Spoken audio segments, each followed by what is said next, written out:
এটা বলা যেতে পারে যে এখানে বোলপুর লোকসভা কেন্দ্রের অন্তর্গত বোলপুরে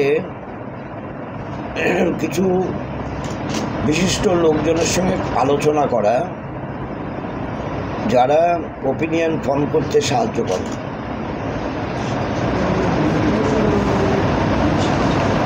এই তো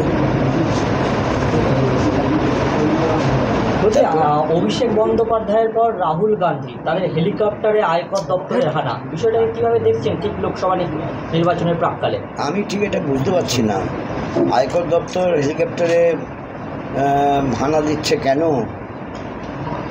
এটা কোনো ডেফিনিট ইনফরমেশন না থাকলে এই হানা দেওয়াটা কেমন কেমন লাগে যেন, সেটা আমি বুঝতে পারছি না।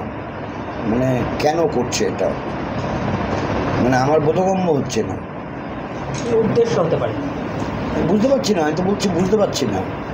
উদ্দেশ্য তো বুঝতে পারলে উদ্দেশ্যটা বলা যায়, উদ্দেশ্য বলা যায় না বুঝতে না পারলে। আমি তো বলছি বুঝতে পারছি না, মানে I've got no answer why they are doing so, that is to be known, এটা বলতে পারি। আজকেই প্রধানমন্ত্রী বলেছেন ইডি এবং আয়কর দপ্তর ভালো কাজ করছেন, তারপরেই এত হানা। রাজনৈতিক বিষয়টা কিছু তো রাজনীতি যুক্ত আছেই, কারণ ইডি সিবিআই যে হঠাৎ হঠাৎ যে কোনো জায়গায় চলে যাওয়া, এটা তো খানিকটা রাজনৈতিক দিক থেকে দাবা হিসেবে কাজ করছে, প্রেশার পলিটিক্স। জোট হয়েছে, মানে কি আশা করছেন, সমীকরণ কি বলছে? আমরা যেটা করেছি এটা হচ্ছে সিট অ্যাডজাস্টমেন্ট। সিট অ্যাডজাস্টমেন্টে আমরা একে অপরকে সাহায্য করব, মানে এই নয় এটা জোট হয়ে গেল। দাদা, সন্দেশখালী এবং শাহজাহান জোটের একটাই সিম্বল থাকে, কিন্তু আমাদের এখানে একটা সিম্বল নয়, আমাদের সিম্বলগুলো যার যার পার্টির সিম্বল, এবং সেটা মেনটেন হচ্ছে। কারণ আমাদের seat adjustment more or less after long exercise we could make the seat adjustment in all 42 seats, এটা বলতে পারি। জোট নয়। আমি কিন্তু কলকাতায় প্রেস কনফারেন্সে ব্যাখ্যা করে বলেছিলাম দিস ইজ সিট অ্যাডজাস্টমেন্ট।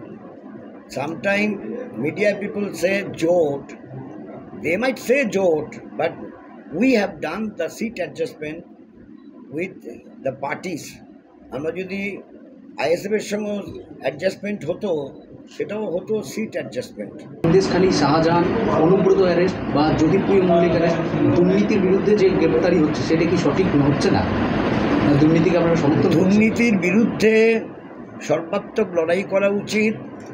আমরা দুর্নীতির বিরুদ্ধে, আনফর্চুনেটলি আমাদের সরকারটা দুর্নীতির বিরুদ্ধে নয়, আমাদের রাজ্য সরকার দুর্নীতির বিরুদ্ধে না, ফলে সমস্যা হয়ে যায়।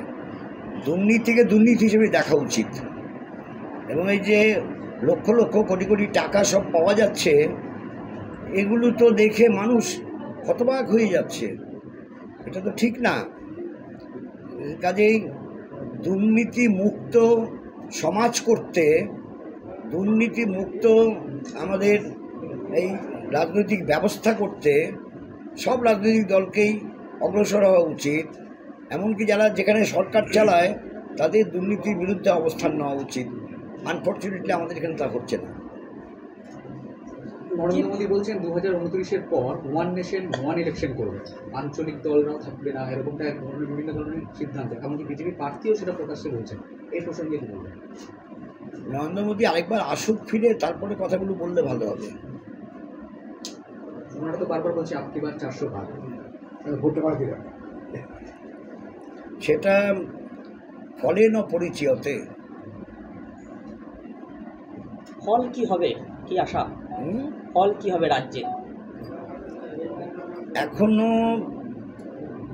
মেজর আসনে ভোট হতে অনেক সময় বাকি। আগামী 19 তারিখে হচ্ছে 3টে আসনের ভোট।